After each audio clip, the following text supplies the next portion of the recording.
Let's get that music out of here. Background popping. What's happening? What's happening? Another installment of Dog Food Radio, Fanatical L's, Fans First Sports Network, all of that good stuff. Keeping you satiated with off-season content. I know it can be a little dry around this time of year, but we're trying to keep you laced and keep you informed. In this episode here, we're gonna be talking about Watson's targets going into 2024. Now, one of the Browns beat reporters was she made a comment about Ken Dorsey and what he's bringing to the table. Let's go ahead and play that real quick, and then we'll get into what we're talking about. Mary Kay, in hearing Deshaun Watson, he just seems more comfortable and more at ease with where he is and with the organization. He needs to have a better year, but he seems like it's like he understands that and he expects to. Well, if you look at it, they've completely overhauled the whole entire offensive staff. They have changed some things around in terms of the personnel. They've added Jerry Jeudy to the mix. And I think that they are completely focused and geared towards helping Deshaun be as successful as he can possibly be this season. And they're going to be doing things that he's very comfortable doing. They will be running basically the Bill O'Brien offense that Deshaun ran in Houston. That's what Ken Dorsey is bringing to the table. It's kind of a tangled web, but Ken Dorsey learned it from Brian Daboll, who worked in New England. Bill O'Brien worked in New England. It's kind of the New England offense that Brian Daboll brought with him to the Buffalo Bills, and Ken Dorsey ran there.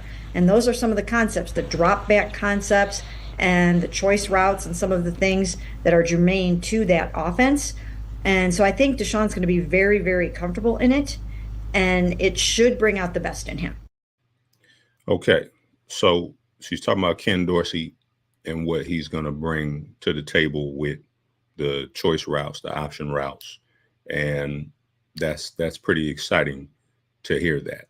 So let's take a look at Watson's receivers in 2020, and I want you to pay attention to, as you kind of get down the middle of the list, how there's a lot of meat in the middle, right? So before we do that, the 2020 Texans, they went 4-12. Bill O'Brien was the coach, it looks like, for 4 games. Romeo Cornell got fired. Probably mid-season, he went 4-8. And Watson that season he played all 16 games, 70.2% completion percentage, 4,800 yards, 33 touchdowns, 7 interceptions. So, solid numbers there. Now, I don't know how much of these stats are garbage time stats, with them being 4-12, if they was down, kind of like how Dak Prescott does sometimes, where, they get down 28-0, like when the Packers got up on them. I guess that was in the wild card round, and now you got to throw to get back in the game, and you end up with 300 plus yards. Well, of course you got a lot of yards. You was down early, so you had to. You feel me? Your stats are gonna look that way. So I don't know how much of that applies to these numbers, because I didn't watch every game back then. Well, for the Texans, that is. I didn't watch every Texans game. So if we look at it, you got Brandon Cooks led the team in receptions, 81 receptions. Will Fuller, 53 receptions. Now look at when you get into the 30s, you got 4 guys in the 30s: Randall Cobb, Jordan Akins, Kiki QT, David Johnson. So 2 wide receivers, a tight end, and a running back. And then you got Darren Fells with 28 receptions. Darren Fells, 21 receptions. Duke Johnson, 28 receptions. Chad Henson, who I believe was a receiver as well. Yeah, he was a receiver. 17 receptions. So you got a lot of production in the middle there, right? So after your top 3, you got 4 guys in the 30s, and then you got 2 guys in the 20s. If we go to the next slide, you got Farrell Brown, 14 receptions, Kenny Stills, 11, and then you got a couple of guys in the single digits, right? And even these guys here got a couple of touchdowns. You got 4 touchdowns on this slide, and I guess the other 29 on this particular slide, since he threw for 33 touchdowns. Now, before we get into the other slide, let's pause for a break real quick, radio break, and we'll be right back. All right. So let's take a look at what the Browns receiving corps did in 2023. Now, your top three, solid numbers there. Njoku, 81 receptions. Amari Cooper, 72. Elijah Moore, 59. So that's a tight end and 2 wide receivers. After that, you got Jerome Ford coming in at 44. Notice you have nobody in the 30s. You have nobody in the 30s. You got one receiver with 21 receptions. That was the rookie Cedric Tillman. And now you're getting into the teens. So, yeah, the offense had 4 or 5 starting quarterbacks for 2024. And, yeah, they were able to withstand a litany of injuries, with Chubb going down and, you had other guys banged up in and out of the lineup. But I think most people would tell you that the defense is the primary reason, well, they deserve a lion's share of the credit, that is, for the 11-6 record and getting to the playoffs. Now, the hope is in 2024 that the defense can maintain or exceed that level of dominance, being a top 5 defense for most of the year. Hopefully they can just be the top defense for the entire year and they stay healthy. And then you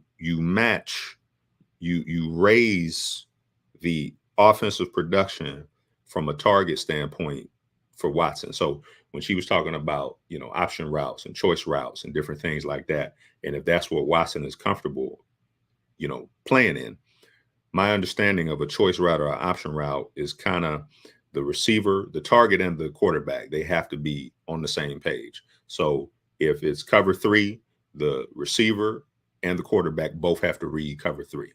One person can't read man and the other person reads zone. That's going to mess the option or the choice route up, right? Because a lot of it is anticipation. But if you got a veteran like Amari Cooper, right? And Njoku's basically a veteran at this point, and a veteran in Deshaun Watson, and he's familiar with this. It's kind of like if you put Jordan back into the triangle offense. You can run that in his sleep. Now it's just a matter of getting the rest of the targets on board. Now, if we look at their rushing yards, that 2020 season, David Johnson rushed for 691 yards and 6 touchdowns. Deshaun Watson was the second leading rusher on that team with 444 yards.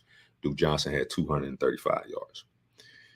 Even Chubb coming off an injury, I think you can pencil him in for at least 12 to 1,300 yards.